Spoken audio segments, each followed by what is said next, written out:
നമസ്കാരം, മെട്രോ മാറ്റിനിയിലേക്ക് സ്വാഗതം. പ്രേക്ഷകർക്കേറെ സുപരിചിതനാണ് ജയറാമിന്റെ മകൻ കാളിദാസ് ജയറാം. 5 വയസ്സ് പ്രായമുള്ളപ്പോൾ മുതൽ കാളിദാസിനെ കണ്ട് തുടങ്ങിയതാണ് മലയാളികൾ. കൊച്ചു കൊച്ചു സന്തോഷങ്ങൾ, എന്റെ വീട് അപ്പുവിന്റെയും തുടങ്ങിയ സിനിമകളൊക്കെ മലയാളികൾ ഇപ്പോഴും റിപ്പീറ്റ് വാല്യൂയോടെ കാണുന്നത് പോലും കുഞ്ഞ് കാളിദാസിന്റെ പക്വതയോടുള്ള പ്രകടനം കാണാൻ വേണ്ടി മാത്രമാണ്. ഇപ്പോൾ നടന്റെ വിവാഹ ഒരുക്കങ്ങളിലാണ് ജയറാമും കുടുംബവും. കഴിഞ്ഞ ദിവസമായിരുന്നു കാളിദാസിന്റെ പ്രീ വെഡിംഗ് പാർട്ടി നടന്നത്. ചെന്നൈയിൽ വെച്ച് നടന്ന ചടങ്ങ് അതിഗംഭീരം തന്നെയായിരുന്നു. കേരളത്തിനകത്തും പുറത്തുമുള്ള മീഡിയക്കാരെ എല്ലാം വിളിച്ചു വരുത്തി മകന്റെ വിവാഹ ഒരുക്കങ്ങളെക്കുറിച്ചും സന്തോഷത്തെക്കുറിച്ചും മകന് ലഭിച്ച സൗഭാഗ്യത്തെക്കുറിച്ചും ഒക്കെ ജയറാം സംസാരിച്ചു. കേട്ടുകേൾവി മാത്രമുള്ള ചെന്നൈയിലെ പ്രശസ്തമായ കലിംഗയാർ കുടുംബത്തിൽ നിന്നും ഒരു ബന്ധം കിട്ടുന്നത് മുജ്ജന്മ സുഹൃതം ആണ്. മരുമകളായിട്ടല്ല, മകളായാണ് നിങ്ങളുടെ പെണ്ണിനെ ഞങ്ങളുടെ വീട്ടിലേക്ക് കൊണ്ടുപോകുന്നത് എന്നാണ് ജയറാം പറഞ്ഞത്.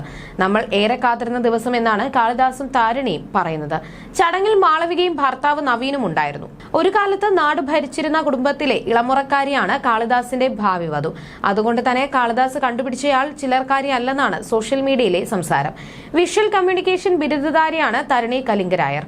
2022 മിസ് ദിവ യൂണിവേഴ്സ് സൗന്ദര്യ മത്സരത്തിൽ പങ്കെടുത്ത Tharuni 2019 Miss Tamil Nadu, Miss South India first റണ്ണറപ്പായിരുന്നു.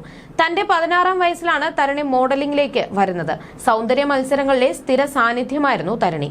Visual communication ബിരുദധാരി കൂടിയായ തരുണിയും കാളിദാസും അടുത്ത സുഹൃത്തുക്കളായിരുന്നു. പിന്നീട് ഇഷ്ടത്തിലാവുകയായിരുന്നു. 2021 തരുണിയുമായി കാളിദാസ് പ്രണയത്തിലായത്. ഓണക്കാലത്ത് കാളിദാസിനും ജയറാമിനും പാർവതിക്കും മാളവികയ്ക്കും ഒപ്പം തരുണിയുമുള്ള ഫോട്ടോ പങ്കുവച്ചിരുന്നു. ഇതിന് പിന്നാലെ കാളിദാസും തരുണിയും പ്രണയത്തിലാണോ എന്ന ചോദ്യമുയർന്നു. വാലന്റൈൻസ് ദിനത്തിലായിരുന്നു കാളിദാസ് താൻ പ്രണയത്തിലാണെന്ന് വ്യക്തമാക്കിയത്. തരുണിയുടെ വീട്ടുകാർക്കും ബന്ധത്തിൽ എതിർപ്പില്ലാതെ വന്നതോടെയാണ് താരകുടുംബം വിവാഹത്തിലേക്ക് കടക്കാമെന്ന് തീരുമാനിക്കുന്നത്. താൻ അധികം സംസാരിക്കാത്ത ആളും തരുണി നല്ലോണം സംസാരിക്കുന്ന ആളുമാണ്. അപ്പോൾ അത് ബാലൻസായി പോകുമെന്നാണ് പ്രണയത്തെക്കുറിച്ച് സംസാരിക്കുന്നതിനിടയിൽ കാളിദാസ് വ്യക്തമാക്കിയത്. ഡിസംബർ 11 കാളിദാസിന്റെ വിവാഹം നടക്കുക. 11 ചടങ്ങുകൾ ചെന്നൈയിൽ വെച്ചാണ് നടക്കുന്നത്. ഡിസംബർ 8 ഗുരുവായൂർ വെച്ച് താലി കെട്ടുമെന്നാണ് വിവരം. ജന്മം കൊണ്ട് മലയാളിയാണെങ്കിലും കാളിദാസ് ജനിച്ചതും വളർന്നതുമെല്ലാം ചെന്നൈയിലാണ്. അതുകൊണ്ട് തന്നെ തമിഴ് ആചാരപ്രകാരമാണ് ചടങ്ങുകൾ നടക്കുന്നത്. ജയറാമിന്റെയും പാർവതിയുടെയും മകൾ മാളവികയുടെ വിവാഹവും ഗുരുവായൂരിൽ വെച്ചായിരുന്നു നടന്നിരുന്നത്. വലിയ ആഘോഷമായി നടന്ന ചടങ്ങും തമിഴ് ആചാരപ്രകാരമായിരുന്നു നടന്നത്. തമിഴ് ബ്രാഹ്മണ സ്റ്റൈൽ മടിസാരിയായിരുന്നു മാളവിക ധരിച്ചിരുന്നത്. ആഡംബരത്തിന് കുറവില്ലായിരുന്നു. എങ്കിലും വലിച്ചുവാരിയ ആഭരണം അണിഞ്ഞല്ല ജയറാമിന്റെ ചക്കി വിവാഹത്തിന് ഒരുങ്ങിയെത്തിയത് എന്നത് ആരാധകരെയും അത്ഭുതപ്പെടുത്തി.